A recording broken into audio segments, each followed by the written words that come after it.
Is that like a question mark or something? Yes. It is? Stone Creek is only 4 years old.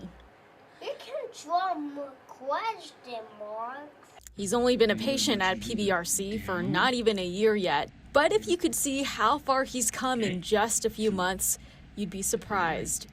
What is that? It looks like a 15. Just ask his You wanna write a therapist. 15? Yes. Show me. There's your 15. Oh my goodness. And the speech therapist would tell me that. She's like, John, I can't stop him from talking. I mean, he is like, she goes, I have to let him go because he is talking up a storm. And I'm like, I'm not seeing it. She goes, he really is not talking with you? And I'm like, really? Then he comes in today and he's just like, This color is purple. That's because Stone, who's on the spectrum, wasn't talking much when he first walked in here. And unlike most kids who start verbal communication between 12 and 18 months, Stone took a little longer, and his parents first took notice. He couldn't answer why questions, like where he went or what he did or why you do something, and I noticed he was struggling with that. He was a delayed talker. He didn't start talking till after he was 2 years old. And whenever that happened, COVID hit and everything was shut down, so we were just at home. We were trying to do therapy through FaceTime and doing things like that, and mostly I was having to work with him on those things, so it made things hard. Stone is one of the many kids who grew up in the middle of a global pandemic, which also added to the delay in his speech, social, and occupational skills. you can see a lot of our younger kids during the pandemic never got out of the house. They never left their mom. That's all they did was they spent 24 hours a day, 7 days a week with their mom.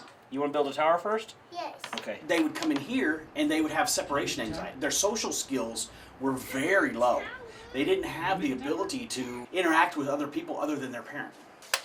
But after being at PBRC for just a few months, believe it or not, Stone graduated speech therapy very quickly. And now he's moving on to occupational therapy, where he can work on his visual and motor skills. His skill level is not the same as somebody his age. Whenever he was cutting the paper, I had to keep putting his other hand up to hold the paper.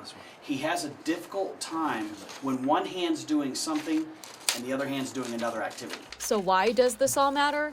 That's because small tasks like cutting paper will essentially help Stone perform better in the classroom. He still has a few issues at school in groups. He works really good one-on-one. He sometimes struggles, just like maybe a sensory overload of things. We want him to be age equivalent with his skills at school so that he can progress with other children and learn their curriculum and keep up and be included in that. That's the ultimate goal. One of the best ways to channel that progress is introducing Stone through different types of activities where he's playing. Whenever I first started seeing him, he couldn't string beats. And that's how they explore, that's how they learn, that's how they exchange of ideas. Because, I mean, a kid will tell you if they don't want to play with this or if they do want to play with that. And as a parent, you don't know how they're going to react to things or how long it's going to take, so it was a relief for me to see him just pick things up and go with it. It gives you hope. This is why families like Stone's continue coming to PBRC. The one-on-one work that Stone has with his therapist not only builds on his goals and skill level, it also gives him the chance to make a new friend. So watching them be close now, I love it. It helps me too. I used to have to walk him to the door. I don't anymore. He's just so happy. He's like, oh, I get to go see John. I get to go play with John today. You know, like they're best friends. Mama! Did you make some new friends? John, can I go now? Now I can go play with Mama? You want to go back out there and play some more? Yes. Mama, come on. Okay, come show me. But if there's one lesson we can all learn from this little guy, no matter how you were born, Ta-da! or whether you grew up in the midst of a global pandemic, Yeah! nothing can stop you from achieving your goals. Yeah!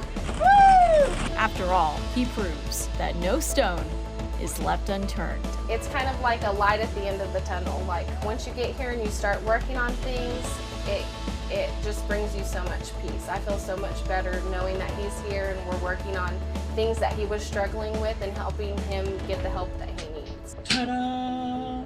Wow, I just love it.